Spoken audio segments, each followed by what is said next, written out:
بسم اللہ الرحمن الرحیم۔ مشہور ہے کہ حضرت ابراہیم علیہ السلام مہمان نوازی کی روایت کو شروع کرنے والے پہلے شخص تھے۔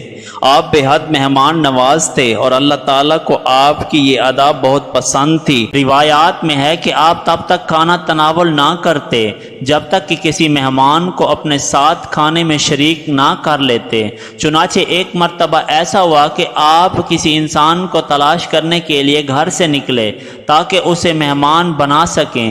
آپ نے بہت تلاش کیا مگر کوئی بھی مہمان بننے کو تیار نہ ہوا۔ تھک ہار کے واپس پلٹے تو دیکھا کہ ایک اجنبی گھر میں کھڑا ہے۔ آپ نے پوچھا کہ تم کون ہو؟ اجنبی نے کہا میں ملک الموت ہوں اور مجھے رب العالمین نے ایک بندے کی طرف بھیجا ہے تاکہ اسے خوشخبری سناؤں کہ اللہ تعالیٰ نے اسے اپنا خلیل بنا لیا ہے۔ آپ نے پوچھا کہ وہ خوش نصیب کون ہے؟ اگر مجھے پتہ چل جائے تو تا دم آخر اس کا ہمسایہ بنا رہوں۔ ملک الموت نے کہا وہ خوش قسمت تو آپ ہی ہیں، اور یہ اس وجہ سے ہے کہ بلا امتیاز و تفریق آپ کی عطاؤں کے دروازے لوگوں کھلے ہیں۔ اللہ تعالیٰ کو آپ کی یہ ادا بہت پسند تھی۔ آپ اس کی مخلوق پر بے حد رحم دل تھے۔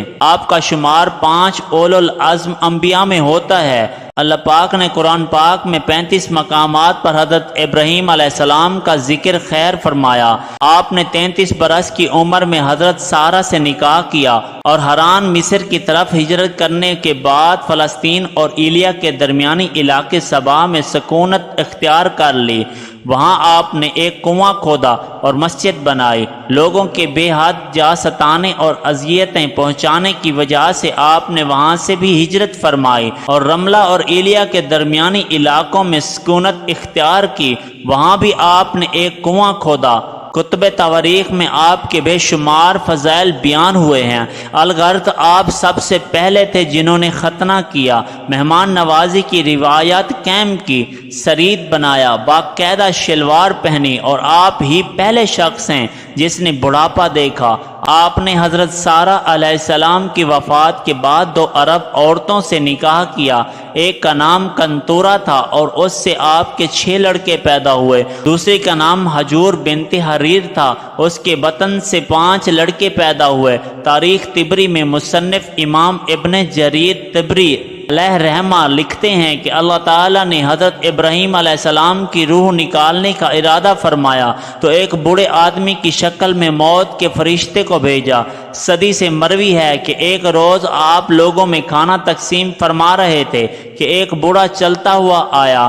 وہ بوڑھا اس قدر ضعیف تھا کہ اس کے لیے چلنا مشکل تھا۔ آپ کی نظر اس پر پڑی تو از راہ ہمدردی اس کی طرف گدھا بھیجا تاکہ وہ اس پر سوار ہو کر آ جائے۔ بوڑھا آپ کے پاس پہنچا تو آپ نے اس کے سامنے کھانا پیش کیا، مگر یہاں ایک عجیب واقعہ رونما ہوا۔ وہ بوڑھا آدمی جب منہ میں لقمہ ڈالنے کے لیے ہاتھ اٹھاتا تو ویسے ذوف ہاتھ چوک جاتا اور لقمہ منہ کی بجائے کبھی ناک میں لگتا اور کبھی کان پر، حتیٰ کہ اگر وہ بامشکل ایک لقمہ منہ میں ڈالنے میں کامیاب ہو جاتا تو وہ شرمگاہ کے راستے باہر نکل آتا۔ اس بوڑھا اس بے بسی پر حضرت ابراہیم علیہ السلام کو بے حد ترس آیا۔ آخر آپ نے اس بوڑھے سے یہ پوچھا اے شخص یہ تم کیا کر رہے ہو؟ اس نے جواب دیا کہ یہ میرے بڑھاپے کی وجہ سے ہے، میرے ہاتھوں پر اختیار نہیں رہا، بھوک مٹانے کو کھاتا ہوں مگر پیٹ میں کچھ رکتا نہیں، بہت تکلیف میں ہوں۔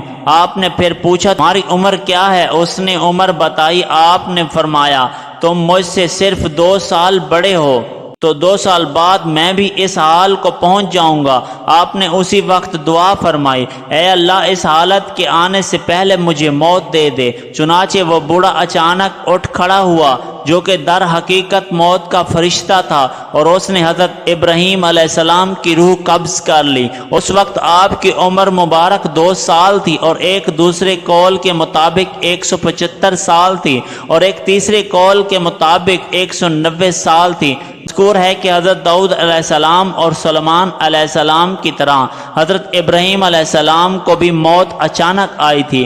آپ کو حبرون ہیشی بستی میں اس جگہ دفن کیا گیا جہاں حضرت سارہ رضی اللہ تعالی عنہ مدفون تھی، اور یہ زمین کا ٹکڑا آپ کے اپنے ہاتھوں سے 400 درہم ادا کر کے خریدا تھا۔ آپ کے کفن و دفن کا انتظام حضرت اسحاق و اسماعیل علیہ السلام نے کیا۔ واللہ عالم، پاک ان کے مرکت پر کروڑوں رحمتوں سلامتیوں کا نزول فرمائے۔ ہمارے دلوں کو انبیاء و صحابہ کی گستاخی سے محفوظ رکھے۔ اس طرح کے متعدد واقعات سننے کے لیے ہمارے چینل کو سبسکرائب کریں اور بیل آئیکن کو پریس کریں تاکہ ہمارے نیو آنے والی ویڈیوز آپ کو ملتی رہیں۔